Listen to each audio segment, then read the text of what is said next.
Hello students, welcome to competition roof channel.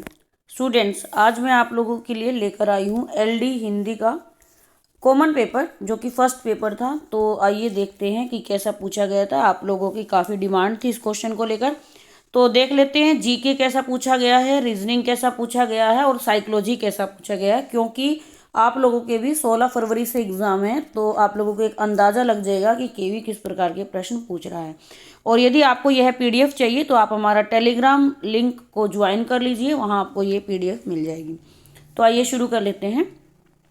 सबसे पहले दी गई है जनरल अवेयरनेस। निम्नलिखित में से कौन से विश्व संगठनों ने संयुक्त रूप से वैश्विक शिक्षा संकट समुद्र उत्थान का एक पथ की स्थिति पर एक रिपोर्ट प्रकाशित की है? तो ये किस किस ने किया भाई? यूनेस्को, यूनिसेफ और वर्ल्ड बैंक। इसका आंसर ए हो जाएगा। सेकंड क्वेश्चन है, निम्न में से किस अंतर्राष्ट्रीय संगठन ने 2050 तक निबल शून्य वैश्विक ऊर्जा क्षेत्र की रूपरेखा net zero by 2050 A road map for the global energy report प्रकाशित की है? तो आईईए ने की है, अंतर्राष्ट्रीय ऊर्जा एजेंसी। चलिए, कौन सा सही नहीं है? तो कौन सा इसमें सही नहीं है? कोई भी संसद की सदस्यत्व के निरर्हता के संदर्भ में ये क्वेश्चन पूछा गया था, कौन सा सही नहीं है? सी इसमें गलत दिया है। यदि किसी संसद सदस्य पर किसी असामान्य अपराध के लिए आरोप पत्र दाखिल किया जाता है, तब उसे निरर्हर किया जा सकता है। राष्ट्रपति के निर्वाचन के संदर्भ में कौन सा सही नहीं है पूछा गया? तो इसका डी आंसर हो जाएगा कि राष्ट्रपति के पद हेतु निर्वाचन के निमित्त निर्वाचक मंडल में संसद की दोनों सभाओं के निर्वाचित सदस्य और राज्य विधानसभा विधान परिषदों के सदस्य शामिल होते हैं। तो विधान परिषदों के सदस्य इसमें शामिल नहीं होते हैं। नेक्स्ट है स्वच्छ विद्यालय पुरस्कार 2021-22 के विषय में कथनों पर आपको विचार करना है कि कौन सा सही है। तो इसमें जो आंसर होगा वो ए और सी होगा। तो ए में क्या है? पुरस्कृत विद्यालयों में 34 विद्यालयों को 60,000 और उपवर्गों को 20,000 का नगद पुरस्कार दिया जाना। और सी में क्या है? इसके अंतर्गत विद्यालयों की रेटिंग मोटे तौर पर 6 मापदंडों जैसे जल, शौचालय, साबुन से हाथ धोना, संचालन एवं रख रखाव, व्यवहार एवं क्षमता निर्माण और कोविड-19 की तैयारी के आधार पर की गई है। नेक्स्ट देख लेते हैं, आयुर्वेद अनुसंधान केंद्र स्पार्क की छात्रवृत्ति के संदर्भ में कौन सा सही है? तो ए और सी। स्पार्क के लिए आवेदन प्रक्रिया पोर्टल के माध्यम से पूर्णतः ऑनलाइन होगी।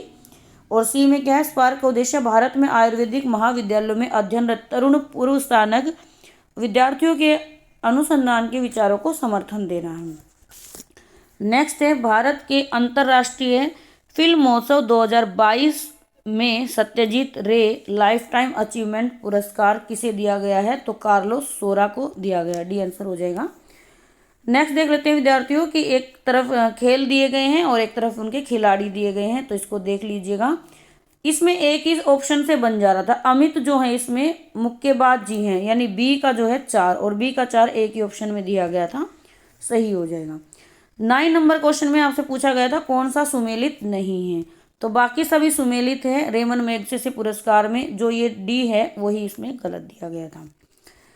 नेक्स्ट है, जलवायु परिवर्तन प्रदर्शन सूचकांक जो German watch, new climate institute और क्लाइमेट एक्शन नेटवर्क इंटरनेशनल द्वारा नवंबर 2022 में प्रकाशित किया गया था के संदर्भ में निम्नलिखित कथनों पर विचार कीजिए।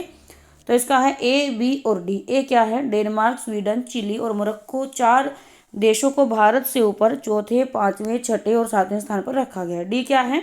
बी क्या है? प्रथम, द्वितीय और तृतीय किसी भी देश को पुरस्कृत नहीं किया गया है। सभी बड़ी अर्थव्यवस्थाओं में भारत का रैंक क्या रहा है? सर्वश्रेष्ठ रहा है। नेक्स्ट क्वेश्चन जो हमारे हैं वो रीजनिंग के 10 क्वेश्चन है, तो इनको आप सोल्व करके देखिएगा। इसमें जो पहले का आंसर है वो 2 दिया गया है। सोनेल ने राजेश से कहा कि तुम्हारे एकमात्र भाई का बेटा मेरे पति का भाई है, तो इसका आंसर जो है पुत्रवधू हो जाएगा। कूट भाषा क्राफ्ट को ये लिखा गया है, तो ट्रीट को क्या लिखा जाएगा? सी आंसर हो जाएगा। यदि दोपहर 12 बजे घड़ी की मिनट की सुई दक्षिण पश्चिम की ओर है, तो आधे घंटे के बाद वह किस दिशा की ओर होगी? तो ये हो जाएगा उत्तर पूर्व की ओर। नेक्स्ट है, ये आपको गोलाकार में बिठाने थे, षडभुजाकार में ऐसे करके जो हम क्वेश्चन बनाते हैं उसके अकॉर्डिंग बनाने थे, आंसर हो जाएगा क्यों। चलिए नेक्स्ट देख लेते हैं, संबंधों को दर्शाते हुए पूछा गया था, तो इसका आंसर हो जाएगा 2। और कथन और निष्कर्ष का है कि ताज़ा फलों का सेवन हमारा बीमारियों से बचाव करता है, निष्कर्ष में दिया है हम बीमार हो जाएंगे यदि हम ताजे फल नहीं खाएंगे, ताजे फल हमें स्वस्थ रखते हैं। तो इसमें केवल 2 आंसर सही है कि ताजे फल हमें स्वस्थ रखते हैं। नेक्स्ट है कि इसमें से आपको बताना है कि जो आपको ये 3 डेफिनेशन दी गई है, क्या वो अकेले ही पर्याप्त हैं या केवल 2 से ही सारे प्रश्न बन जाएंगे। ठीक है, तो आंसर हो जाएगा इसका 2। ये घन की चीजें पूछी गई थी कि घन की 2 स्थितियों की अदृश्य संख्या इसमें बतानी होती है। तो जैसे आपको इसको क्लॉकवाइज चला लो, जैसे 3, 5 और 4, और इसमें है क्लॉकवाइज इसको भी चला लो 2, 1, 4। तो 3 के पीछे 2 होगा, 5 के पीछे 1 होगा, और 4 के पीछे हमें देखना है कि कौन सी डिजिट गायब। 1 हो गया, 2 हो गया, तो 3 नहीं है, तो 3 के विपरीत होगा, तो आंसर होगा 4 के विपरीत होगा, है ना। तो यहाँ पे क्वेश्चन ये पूछा था कि घन की स्थिति 2 स्थिति में अदृश्य संख्या कहाँ पर है, तो वो कहाँ पर है, 4 के विपरीत में है। आपको ये भी ध्यान देखना था। ठीक है विद्यार्थियों, चलिए नेक्स्ट जो आंसर है वो आपको खिलाड़ी दिए गए थे सर्कल में, विद्यार्थी दिए गए थे ट्रायंगल में, और नर्तकी दी गई थी और आयत दिए गए थे खिलाड़ियों में। तो आपसे कुछ पूछा गया तो बी आंसर हो जाएगा। चलिए अब आते हैं हमारे अंडरस्टैंडिंग द लर्नर अर्थात साइकोलॉजी के क्वेश्चन, इसको देख लेते हैं। एक शैक्षिक संस्थान के रूप में एक विद्यालय के निम्नलिखित को पढ़िए। तो आंसर दिया इन्होंने बी एवं ई के उदाहरण और ए सी डी गैर संस्कृति के उदाहरण। तो ए बी और ई देख लो। बी क्या है, विद्यार्थियों का विद्यालय का ड्रेस कोड, और ई क्या है, विद्यालय वास्तुकला। ये किसके उदाहरण है, भौतिक संस्कृति के। बाकी सभी किसके हैं, गैर भौतिक के।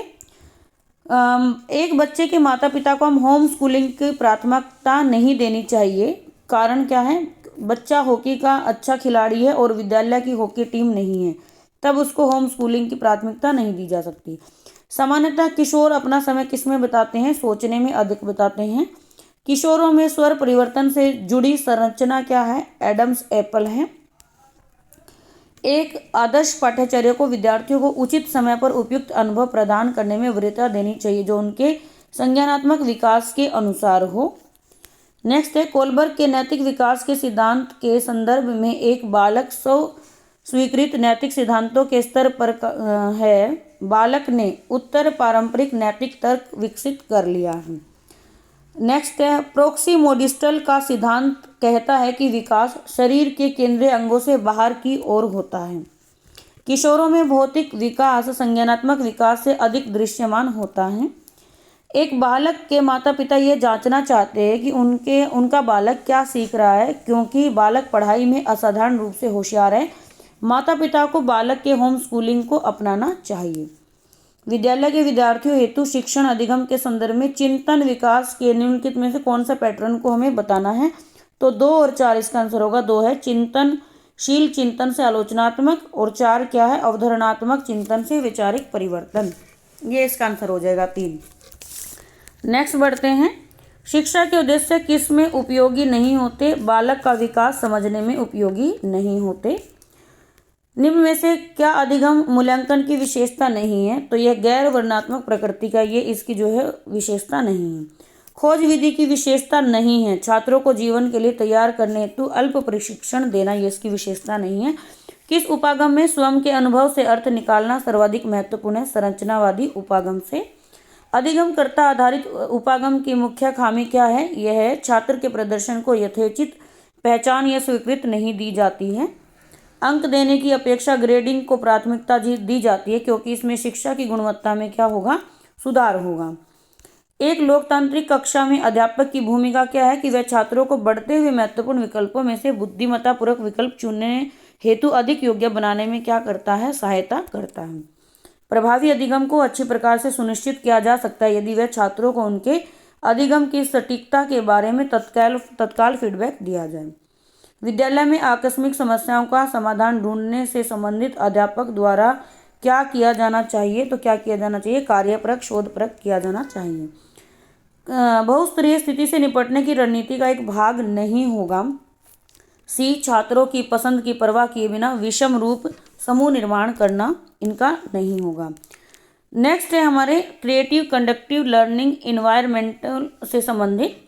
विद्यार्थियों में गणित में मूर्त चिंतन विकसित करने हेतु कौन सी सर्वाधिक उपयोगी विधि होगी, तो पहले सांख्यिकी की संकल्पना को पढ़ाना और फिर संभवतः को संकल्पना को पढ़ाना। विद्यार्थियों में सृजनात्मक बढ़ावा देने के लिए एक विद्यालय शिक्षक को डैश विद्यार्थियों को गैर पारंपरिक कार्य देने चाहिए। किसका शिक्षण किशोरों की अवधारण निर्माण में सहायक हो सकता है? घर्षण। इसका आंसर हो जाएगा बी।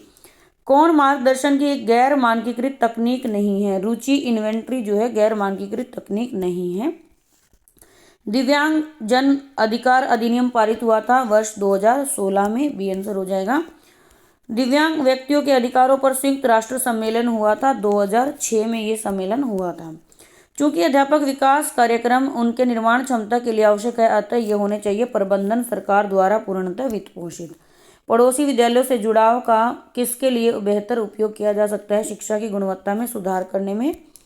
टीम भावना बनाने का सर्वाधिक महत्वपूर्ण कारक कौन सा है? टीम में व्याप्त शक्तियों का सदुपयोग। एक अध्यापक को मार्गदर्शक मेंटर समझा जाता है जो अधिगम में कमी न आने देने का ध्यान रखता हो। शिक्षा का अधिकार अधिनियम 2009 के अनुसार विद्यालय विकास योजना किसका आधार होनी चाहिए? स्थानीय प्राधिकरण या सरकार द्वारा आयोजना बनाना और अनुदान प्रदान करना।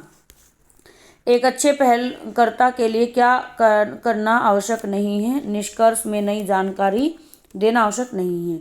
संस्थागत विकास का महत्वपूर्ण बात क्या है? विद्यालय के कर्मचारियों छात्रों को शिक्षण अधिगम प्रक्रिया में एक संसाधन बनाने की बजाय मानव के रूप में कार्य करने का अवसर देना।